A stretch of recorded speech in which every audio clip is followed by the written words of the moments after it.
Olá, bem-vindos ao Pinguim Dançarino, seu podcast semanal voltado para discutir a animação e seus aspectos linguísticos. Eu sou o David João da Purificação, tá me acompanhando aqui hoje o Diego Quagner. E aí, gente, beleza?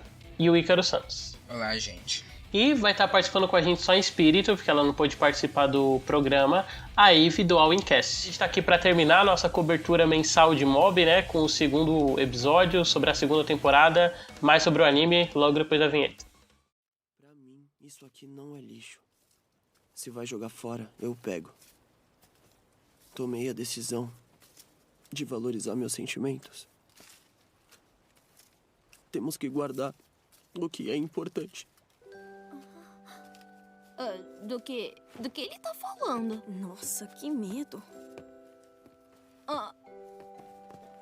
Amy. É isso aí. Então, Ícaro, faz a sinopse aí pra gente da segunda temporada de Mob. Nesse novo ano, o Mob ele vai passar por uma nova aventura que vai desafiar o maior laço que ele tem. E ele vai encontrar um inimigo que ele não pode derrotar. Então, a gente teve um intervalo de 2 anos, né, entre uma temporada e outra. Vocês sentiram muita diferença, assim, na animação? Cara, assim, eu senti... Assim, eu acho que continua no mesmo estilo. Nas mesmas coisas que a gente falou no episódio anterior que nós fizemos sobre Mob, sabe? Assim, essa coisa da experimentação constante, essa coisa das piadas visuais, das gags, das mudanças estéticas que a animação vai indo de uma cena pra outra, sabe assim? Dessas brincadeiras visuais que a série tem. Só que eu acho que, tipo, continua isso bastante, só que ao meu ver radicaliza até, talvez, assim. Eu acho o Mob, tipo, lindíssimo visualmente, muito bonito. Eu acho que essa segunda temporada tá até mais linda, assim, porque eu acho que, pô, eles têm uns momentos muito inventivos, sabe, assim. Em como eles vão brincando com a forma de desenho que os personagens estão, com as caras deles, principalmente, sabe. Em como eles vão construindo humor, sabe, assim. Então eu acho que é mais potencializado nesse segundo ano, ao meu ver. Então, eu também sinto muito isso, principalmente nas transições, né? Eles já gostavam de fazer umas brincadeiras, assim, de transições entre uma cena e outra, mas aqui isso é constante, né? Quase toda a transição é um objeto que vai se moldando no formato da cabeça de um personagem e vem pra cabeça dele, ou comida que vai se transformando no objeto e depois essa comida vira um objeto de cena, sabe? Também gosto muito disso. Ícaro?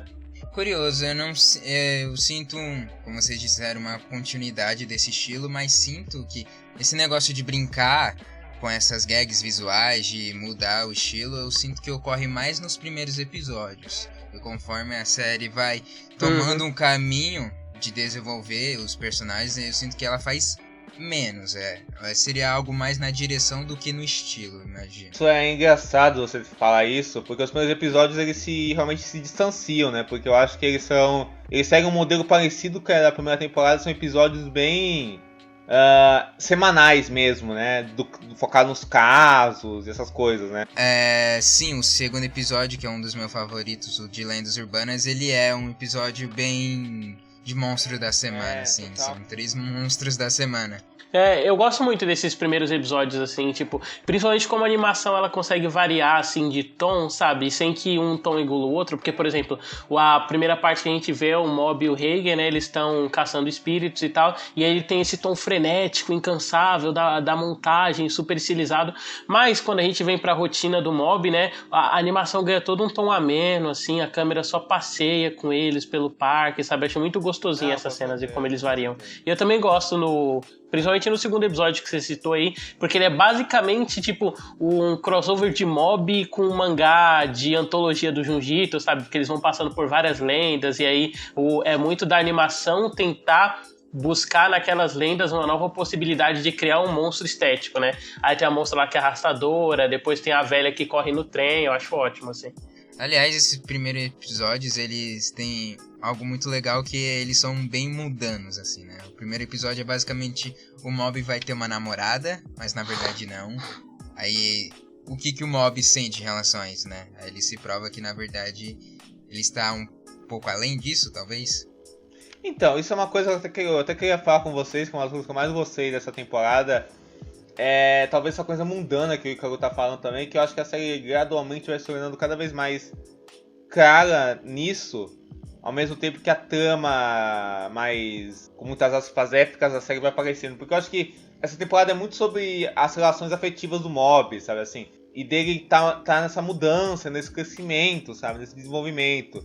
Então são são ele conseguindo fazer amigos, ele nesse círculo de amizades, a relação dele com o Reigen, né? É Reigen que se fala, né?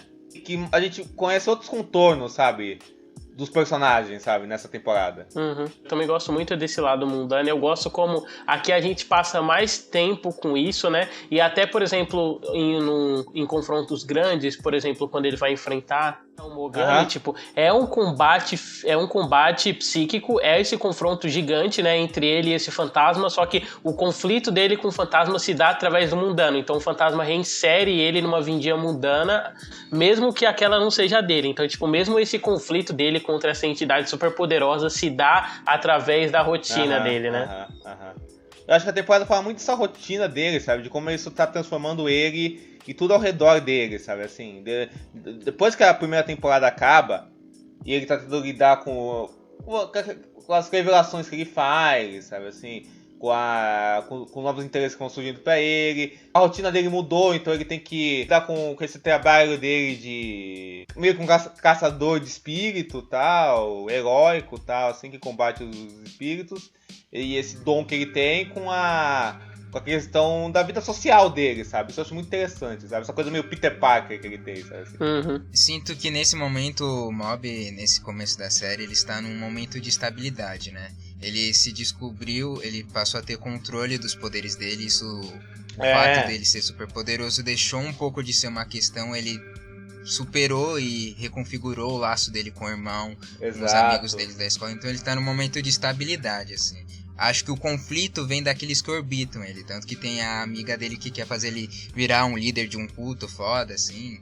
Tem toda a questão das meninas que zoam ele, que ele não tem namorada, aí depois a menina, na verdade, vira amiga dele depois. O conflito vem de fora de novo, de fora pra dentro, para com o Mob. Exato, e até o próprio Heineken é isso, né? Porque ele... Nossa, Heineken parece o nome parece que eu tô falando da cerveja, né? É porque é Reigen. Quando foi Heineken? Reigen. Enfim, tá certo. Boa pergunta. Sei lá. Enfim. E aí o próprio Reigen tem a ver com isso, assim. Porque eu acho que um dos pontos da temporada, ele aprendendo a respeitar o Mob nessa fase de estabilidade que ele tem, né? Por exemplo, assim, sabe assim? Tanto que tem aquela cena que ele tá com os amigos e aí ele chama ele, cara, vem resolver isso aqui, sabe assim, Ele às vezes ele abusa do menino, não abusa num sentido tipo de maldade, mas tipo assim, no sentido de exigir mais do que é o necessário, sabe assim, e privar o menino de ter uma vida mesmo, assim, sabe? Ele vai aprendendo que ele tem que dar liberdade, sabe assim, e aprender a respeitar o Mob, sabe assim. Isso tem que ser da relação dos dois. Aproveitando que você já entrou no Reigen, né? Eu queria muito saber o que vocês acharam das mudanças que os personagens foram passando por essa temporada, né? Se na primeira temporada ele é muito pra afirmar no final, né, a relação do Mob com o Reigen, essa dinâmica de discípulo-professor, a segunda é pra questionar esse papel da relação deles, né? E pra fazer eles mudarem através desse questionamento, porque o Mob passa por esse negócio, né, dele tá querendo poder ser mais jovem, sabe? Ter um tempo pra ele e o Reigen não respeita, e essa dinâmica acaba ocorrendo em várias relações, assim, ao longo da temporada, né? Do Mob com outras pessoas. Essa mais do que na primeira ainda, porque na outra a gente acompanhava outros personagens tomando outros rumos pra vida, né? Essa é 100% Mob. O irmão dele, os outros personagens que vão aparecendo são muito coadjuvantes mesmo. Nossa, muito. Sim, eu acho que esse é o grande triunfo dessa temporada. Algo que me surpreendeu muito e positivamente, que é eles focarem justamente na relação dos dois, desafiar a relação dos dois e desenvolver muito o Reigen. Assim, o Reigen cresceu demais nessa temporada, assim, todo o segmento dele de seguir carreira solo, ir pro programa e ser feito de palhaço ao vivo. Ele é um co-protagonista, na realidade, né? Podemos dizer. Até diria isso, assim, que ele se tornou isso. E né? toda a construção dele, do episódio de flashback dele, que você vê que ele tinha uma vida comum, assim, de escritório, aí você revê o flashback da primeira temporada, do ponto de vista dele, só cresce a cena, mesmo sendo a mesma cena, só cresce a cena, assim. Muito bom, assim. Uma coisa que eu acho foda desse desenvolvimento do Reigen, assim, é que, tipo assim, ele não é como se ele fizesse de maldade esse negócio com o Mob, sabe, assim, de forçar o menino, sabe, assim, de ignorar que ele tem as necessidades dele e que quer ser jovem.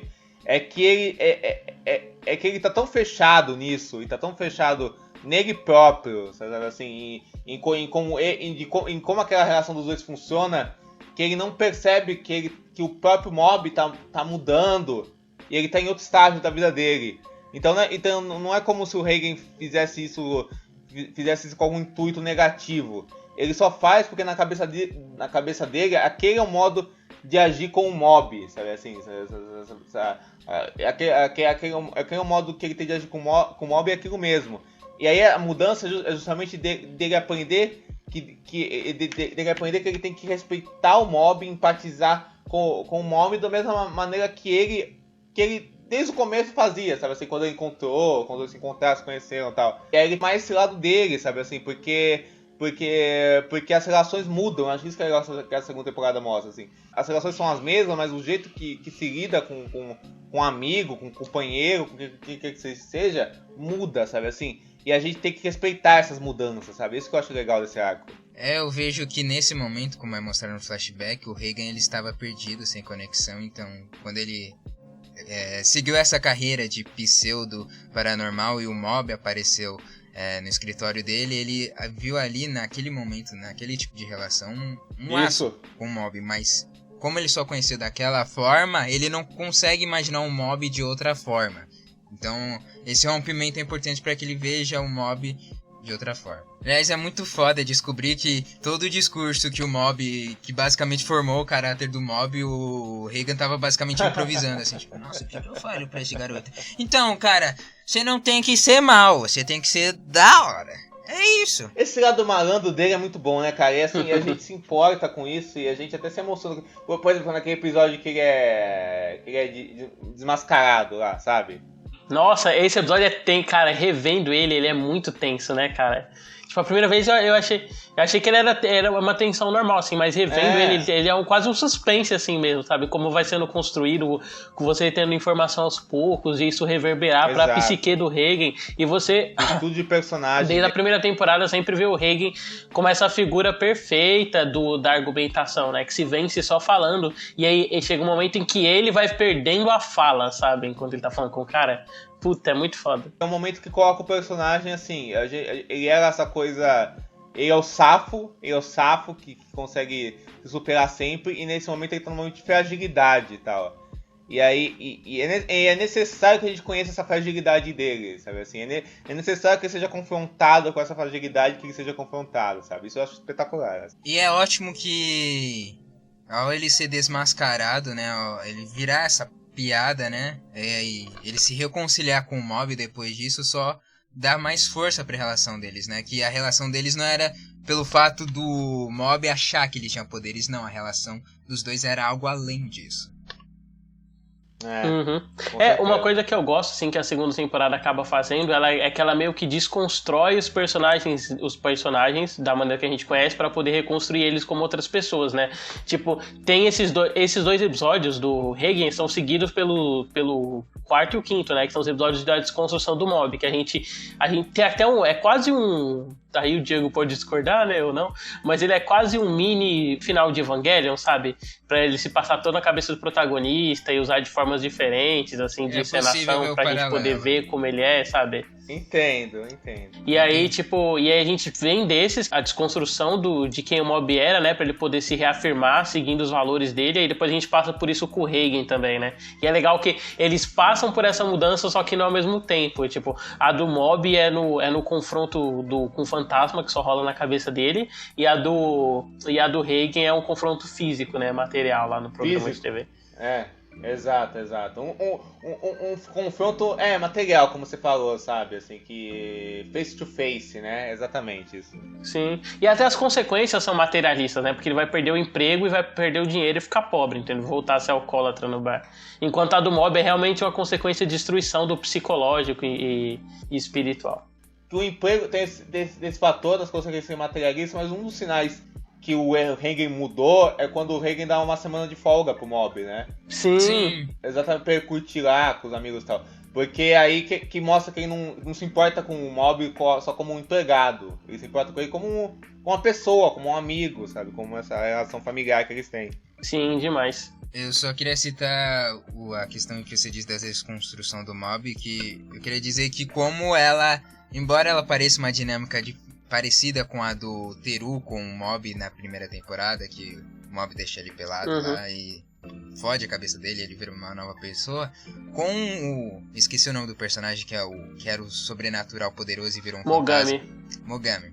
Eu acho que a dinâmica deles, embora parecida, seja diferente, mais forte, é porque como se passa na cabeça do Mob, é algo que o Mob não pode confrontar com os poderes, então ele tem que confrontar com, como o David falou, com os próprios valores, e como o Ogami, pela toda a temporada, nesse momento e mais pro final, confronta o Mob com escolhas difíceis, com questões éticas.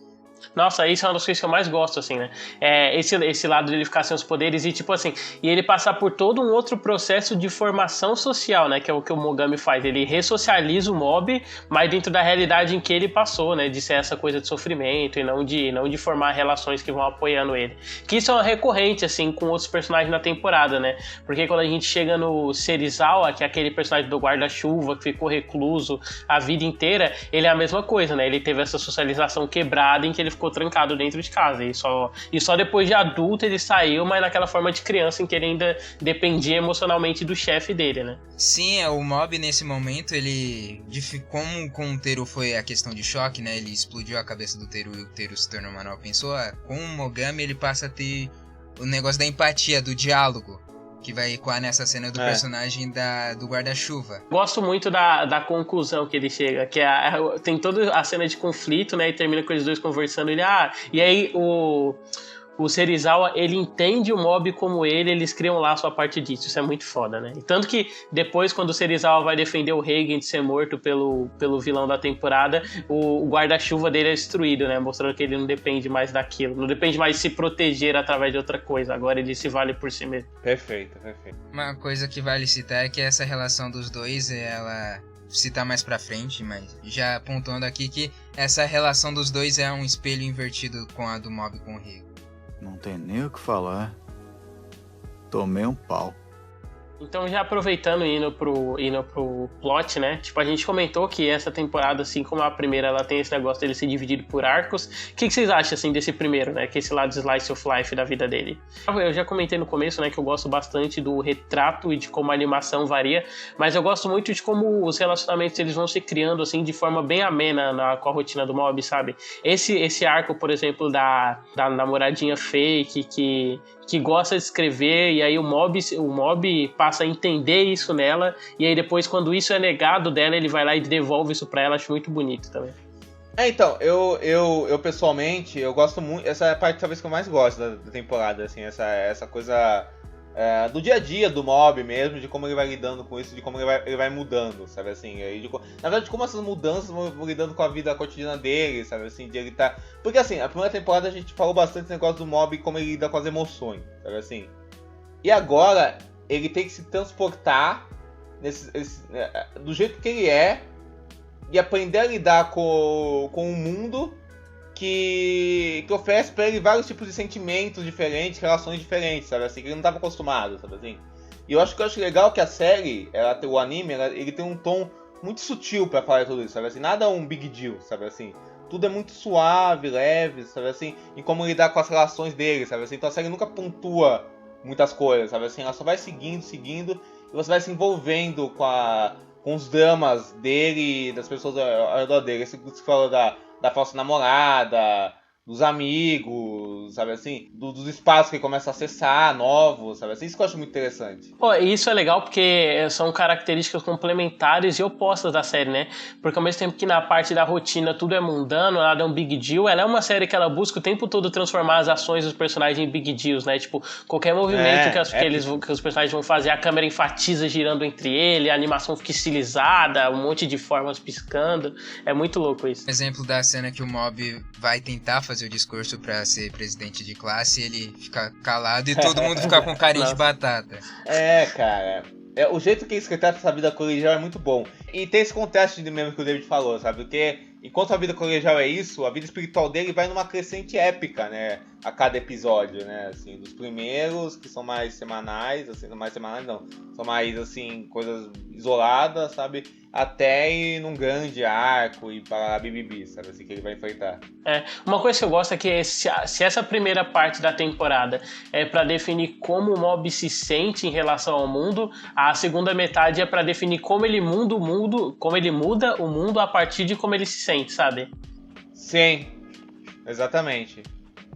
Aí, né, a gente passa por esses episódios que a gente já comentou, em que eles desconstroem o Mob e o Reigen, eles reafirmam a relação, e aí começa o plot point principal da temporada, né, que é voltando àquele negócio da agência dos paranormais, eles querendo dominar o mundo. O que vocês acharam dessa parte, assim? Sendo bem sincero, essa do começo, assim, essa, como eu vou chamar, sessão de porrada, eu achei, de princípio, tal qual a primeira temporada, bem desinteressante, assim, porque é só a sessão de porrada, eles se batendo, o mundo vai acabar, e tipo, sei lá, não sei quem são esses caras de início, assim, então as porradas meio que não significam nada. Só quando o Mob acorda, assim, e passa a ter conflitos de ideias, aí sim essa parte, colhendo o que foi plantado no decorrer da temporada, se torna interessante de fato, assim. Então, eu não senti muito isso, pra falar a verdade. Diferente da primeira temporada, eu não senti muito isso, assim, porque eu acho que aqui, pelo menos, os poderes das pessoas são mais estilizados, e aí quando eles são apresentados de primeira, tem uma coisa esteticamente interessante, além de que a primeira apresentação dele já tem uma consequência direta pro psicológico do Mob, né, que ele acha que matou os pais dele, aí tem aquela cena dele rastreando os caras e tal. Melhora ainda mais, assim, quando o Mob acorda, né, e vira esse negócio de conflito de ideologia e de pessoas que não cresceram tentando se validar através dos poderes, né? Eu só queria pontuar o momento que o David citou da suposta morte dos pais do Mob, que eu fiquei meio tenso, assim, eu de fato fiquei tipo, será que eles morreram mesmo? Porque na temporada anterior não teve nada de morte, e no decorrer da temporada também não, então achei um momento corajoso, talvez, achei interessante. Sim, sim. Eu senti bastante o que o Icarus falou, em algum sentido, porque eu acho que, assim, eu tava muito interessado nessa parte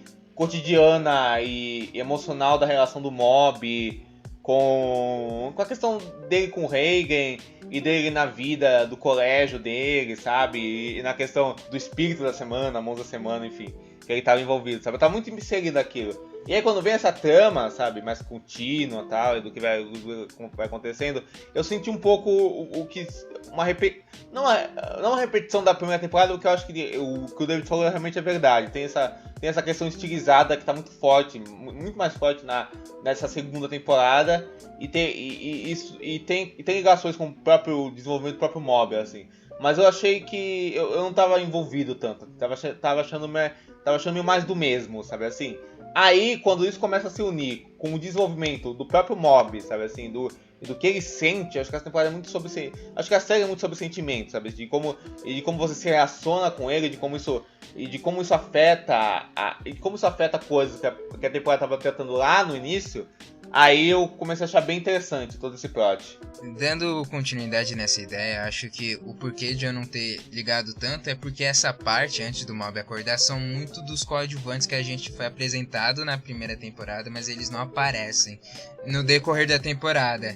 Acho que isso pode ter sido um problema, já que a gente não sabe como essas pessoas estão e agora a gente tá vendo ela de novo na porrada. Isso é uma coisa que eu fiquei pensando mesmo, porque o Teru, ele tem uns cameos, né, tipo, ele te mostra ele assistindo o programa do Reigen e tal, mas ele realmente não volta ativo, eu não sei como é que ele tá, e aí depois ele volta com aquele conflito com o cara lá que é cego, né, o Shimazaki, que é aquele cara do sorriso estranho também, e aí, tipo, nossa, esse cara ainda tá aí, né, quando ele apareceu de novo. Mas é o que eu falei, tipo, a luta é tão esteticamente interessante, aquele negócio da primeira apresentação do Shimazaki, ele desviando das balas, e ele se teleportando, e a animação estilizada daquele jeito que não me incomodou, assim. Aliás, assim, nessa parte final tem uma sequência de ação, assim, que eu acho incríveis, assim, acho que é a melhor, algumas das melhores, a melhor da série, pra falar a verdade, é aquela do grupo inteiro lutando contra o Shimazaki, sabe? Que ele prevê os movimentos dele, aí a animação, ela vai de uma câmera geral, ela vai dando zoom, ela vem pra uma primeira pessoa em que o cara tá apontando a arma, aí o cara vira a arma pra um lado, o Shimazaki já tá lá e ele se teleporta. Cara, é muito absurdo. Que visualmente, assim, toda essa mise-en-scène que conseguem criar na animação, de tudo ser tão esteticamente poderoso, próprio, forte, assim, criativo, e tudo servia a um propósito dentro do que aquela encenação pede, Eu acho isso uma das coisas mais impressionantes que eu já vi em anime, assim, que tem visualmente na série, sabe? Essa encenação que ela tem, sabe? Eu acho muito lindo. O final que você falou, cara, eu acho que tem momentos, assim, arrepiantes mesmo, assim, muito fodas. Cara, é muito incrível, assim, tipo, não é só, tipo, a interação do corpo do personagem, tipo, não é só o personagem se mover naquele espaço, mas muitas vezes eles usam objetos cênicos que você Exatamente. já viu, sabe? Tem uma parte que, no meio da luta do Shimazaki, que ele tá se teleportando, e ele passa por uma rua, assim, a rua tem umas placas quebradas, aí ele volta com uma das placas quebradas pra acertar um cara, e você, caralho, acabei de ver isso, sabe? É muito rápido, a montagem é muito legal. Ou quando ele pega um personagem de ombro, assim, ele vai bater no personagem na parede, ele se teletransporta pra janela do carro e é tipo no mesmo frame, assim, é um efeito muito legal. Sim, nossa, é muito foda. Ou então aquele que tipo, ele pega a cabeça do Teru, que ele vai só batendo nele, aí o cenário vai mudando mesmo, e a animação é repetida dele, só que a mudança de cenário dá uma conotação diferente de violência, sabe? Sim. Que é tipo madeira, pedra, janela, vidro, puta, é muito foda. E aí, né, a gente tem o confronto do mob com o chefe da organização. O que vocês acharam, assim, da conclusão final de como a série chega, né? Porque, tipo, no fim a gente acompanhou o mob amadurecendo, né? E todo o confronto dele se dá com pessoas que não amadureceram. E aí você chega no chefe dele, que é a síntese da pessoa que não amadureceu. Não só é a síntese, mas tem os mesmos poderes dele, né? Só que usa pro outro lado. Então é como se tudo que o mob fizesse de expelir, o chefe dele fizesse com negatividade, né? E com o lado ruim mesmo de ser adulto, né? Eu acho que até a representação dele como sendo só um homem simples e terno, sabe? O típico adulto comum, que funciona muito bem nesse sentido. Uma coisa que eu acho bacana, David, de tudo que você tá falando e de tudo que eu senti no último episódio, a série tem um valor simbólico que podia ser muito cafona, né? Podia ser muito ruim, né? Assim, quando você para pra pensar, é meio cafona, é meio ruim, né? Mas quando você vê executado, funciona muito e é muito interessante, porque a série consegue te envolver dentro dos sentimentos que ela tá falando.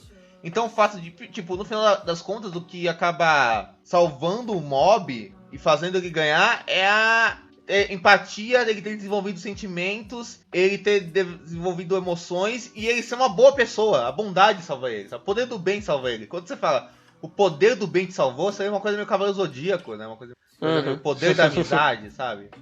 Só que nessa série tudo é tão salientado de um jeito tão poderoso e tudo é tão bem orquestrado visualmente. Você viu aquele desenvolvimento dos personagens, do que aqueles símbolos representam dentro da trama, que funciona muito bem. Isso que eu acho foda. É uma coisa que eu queria citar antes da batalha final, que tem um momento de novo, aquele espelho do mob Nogatami. Tá falando do fantasma ou Mogami?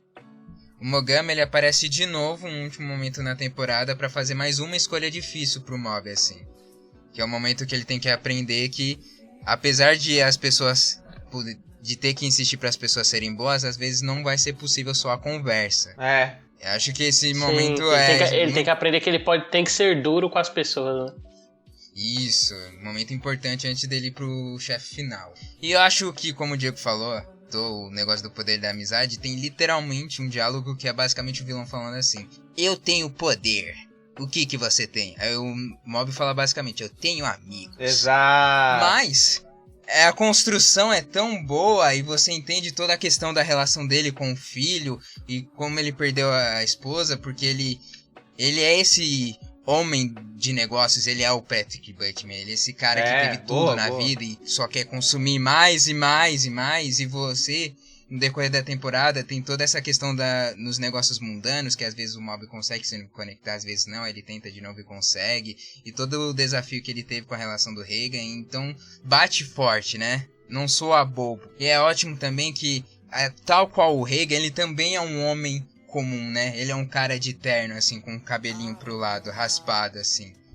Então é quase como ele se tivesse, além da encarnação mal dele próprio, a encarnação mal do mentor dele, assim, também. Não, com certeza. E o que você falou da frase é incrível, né, cara? Porque, cara, o que eu falei, é o negócio mais manjado, clichê, bobo de anime, de mangá que tem.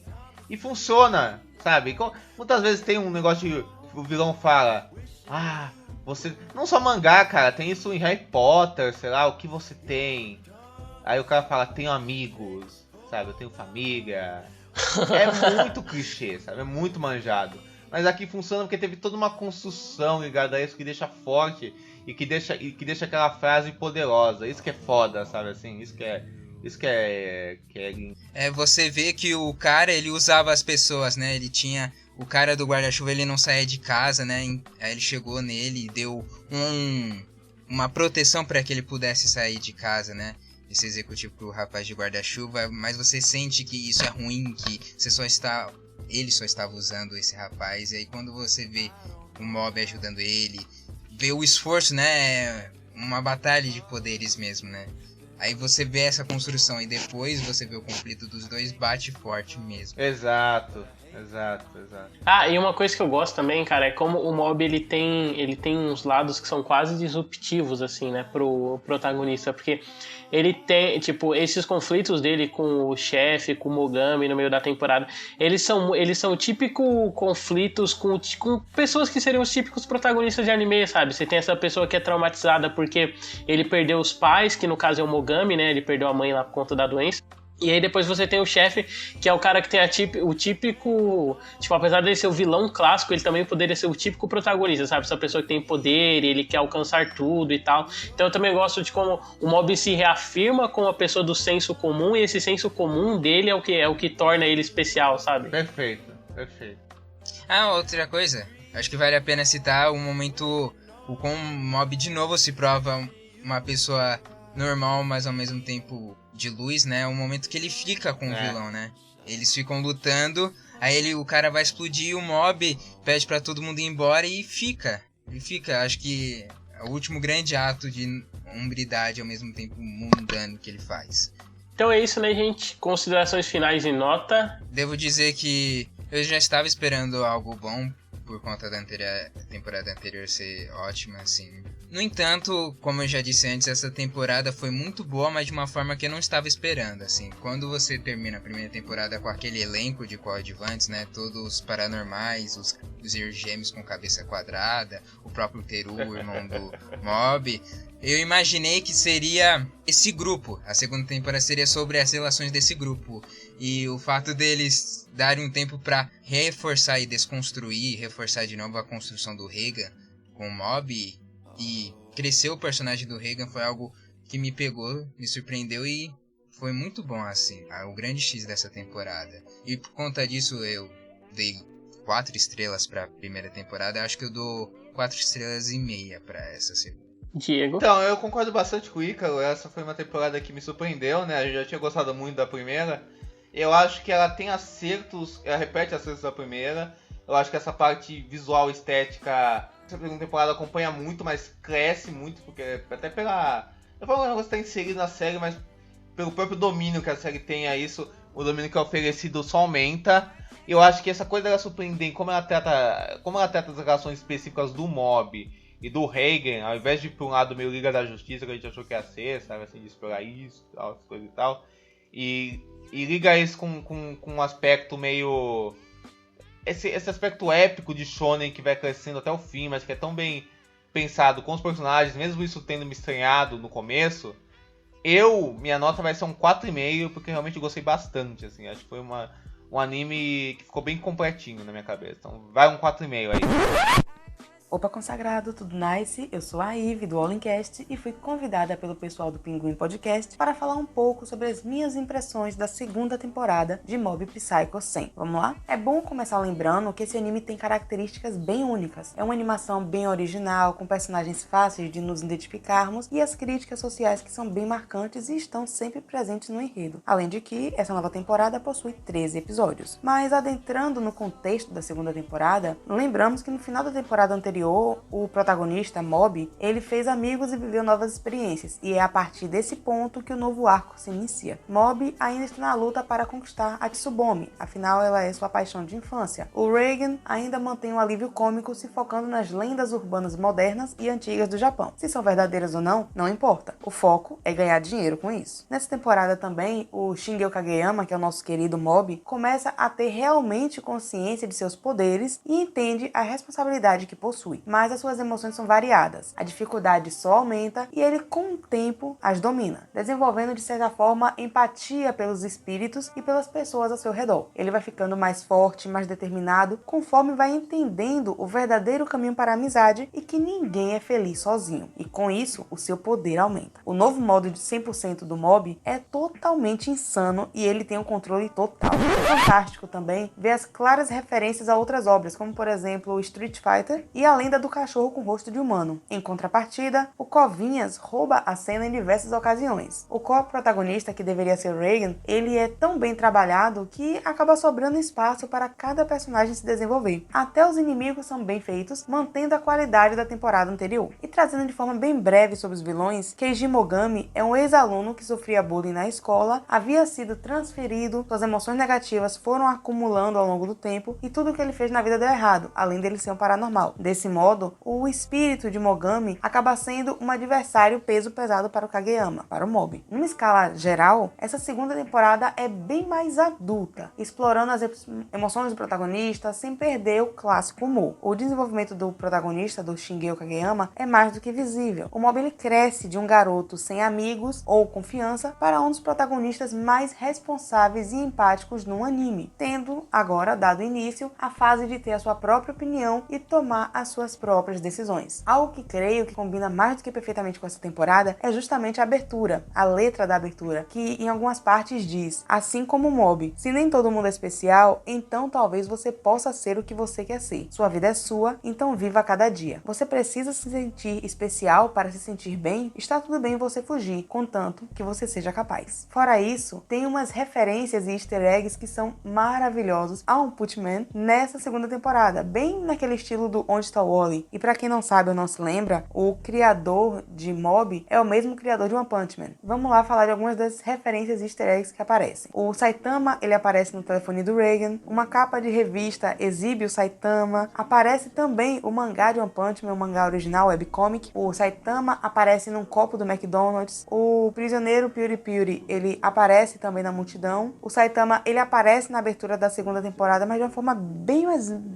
rápida. Se você não perceber, você tem que ir pausando para poder encontrá-lo. E também aparece a dupla do Genos e Saitama, fora muitos outros easter eggs que são bem legais de você observar. Bem, é isso. Eu gostaria de agradecer ao pessoal do Pinguim Podcast pelo convite e é sempre muito bom falar de Mob e de qualquer outro anime. E se vocês quiserem saber um pouco mais sobre animes, mangás e animações, o Olincast está no Spotify, Anchor, Google Podcast e outros agregadores. Aproveita e segue no Instagram, @Olincast2020 e no Twitter, @Olincast1. Um grande abraço, pessoal. Fui! Minha nota também é um 4,5, eu gostei demais da temporada, eu gostei demais como ela consegue trabalhar os valores e passar por esse processo de construção, de desconstrução e de reafirmação dos personagens, sabe? Gostei muito de como essa segunda temporada, ainda melhor ou só tão bem quanto a primeira, ela consegue trabalhar esses dois tons distoantes que a gente comentou, né? De ser uma animação cheia de over, toda estilizada, mas ainda ter esses momentos a menos, muito slice of life, sabe? Adorei, assim, 4,5. Perfeito. Então é isso, pessoal. Eu queria só que cada um falasse e a gente conta o trabalho de vocês. Ó, vocês podem me encontrar no Twitter, @GeoCoga2, Instagram, @GeoCoga2 também. Eu tenho um blog chamado Ficinema, um canal no YouTube chamado Ficinema, e é um complemento do blog, o blog é um complemento do canal no YouTube, os dois conversam bastante. Eu escrevo para alguns sites como o Cineprot, o Artcines, tem textos meus lá, vejam lá. Eu escrevo textos sobre séries no Siriuscast, que é o site do podcast, do Sirius, lá, do pessoal, nossos amigos. Eu participo como convidado fixo aqui, e tem um podcast com o meu amigo Gustavo, o Fita Errada, que já deve ter sido um podcast muito foda sobre o cinema brasileiro, que vocês acham que vocês vão curtir. E tem outros aí pra sair e tal, um sobre Disney também, que a gente tá vendo, patatá pititi. Então, muito bacana. Então é isso, gente, foi um prazer gravar com vocês. E é isso, cara, sempre um prazer gravar com vocês, gente. Ainda mais falando de Mob, que foi uma grata surpresa que o David nos ofereceu aqui. Me ofereceu, né? Acho que eu já conhecia. Mas enfim. Vocês podem me encontrar no Twitter, @Horacir, pra conversar sobre nerdice ou qualquer coisa relacionada a cinema. E vocês podem me encontrar no Instagram, @UrbanoAzul, pra gente conversar sobre fotos ou não. E é isso. Então é isso, pessoal. Até semana que vem com o próximo episódio. Até. Tchau, gente. E, pra você que achou que tinha acabado, eu tô aqui pra anunciar agora a próxima série que a gente vai cobrir uma temporada por mês, e ela é Avatar: A Lenda de Aang.